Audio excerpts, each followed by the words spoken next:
Hi guys, so what a wonderful day for everyone but the Tories, or more precisely, everyone but Boris Johnson. Two by-election defeats in one day and the chair of the party resigning. Johnson at the moment seems to be sticking to his guns and ignoring the results. Where was he? In Rwanda. And we've seen this before. When it came to the second runway at Heathrow, instead of standing with those against it as he promised, he jumped on a flight to Asia. When things got bad recently, he flew off to Ukraine, and now he's in Africa, probably trying to find the world's largest fridge. It is still early days, but there is growing chorus for him to resign. Here Lord Barwell said that the party is sleepwalking into a defeat if he stays. If the Conservative Party carries on as it is, Kay, it is sleepwalking to a defeat at the next election. And so I'm very pleased that somebody senior in the party seems to have finally recognised that and done something about it. A couple of tweets from you this morning. The first one saying, finally, someone in the Cabinet says enough is enough, referring to Oliver Dowden. These by-elections, particularly Tiverton, show the Conservative Party is sleepwalking to defeat, as you said, in the next election. But you're also are replying, I can see, my lord, to some people commenting about your tweets, saying it's already too late. And you suggest that the party could still win the next election if they change leader? So it might be too late, but I would make 2 points. The first is better late than never. I think lots of your viewers who are angry with the way the Prime Minister has behaved would think people should have acted sooner than now, but they would still rather something is done at some point. And secondly, I think if you look at that Wakefield result, as I said, it's nothing like as strong as Tiverton. So I don't actually think Keir Starmer and Labour are that popular. If the Conservative Party changes its leader and it changes its direction, it can't just change the figurehead, it's actually got to show voters it understands what they're angry about and changes direction. But if it does those two things, it could still win, and it will definitely do better than it otherwise would have done.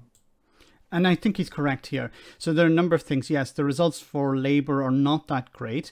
It seems that the Tory party support collapsed and not everyone ran towards Labour. Many Tories just didn't turn up because they're upset with Johnson. So that's not exactly a vote of confidence in the opposition in the Labour Party. It's still a victory. It's still a great result, but it does mean that it is a little bit concerning. And he's right here that if the Conservatives replace Johnson with somebody a bit more palatable, they could hold on to a number of seats. Now, it's not a guarantee that whoever replaces Johnson would win them a majority. It is possible, but it's really a head-scratcher. Why are the Conservatives holding on to Johnson?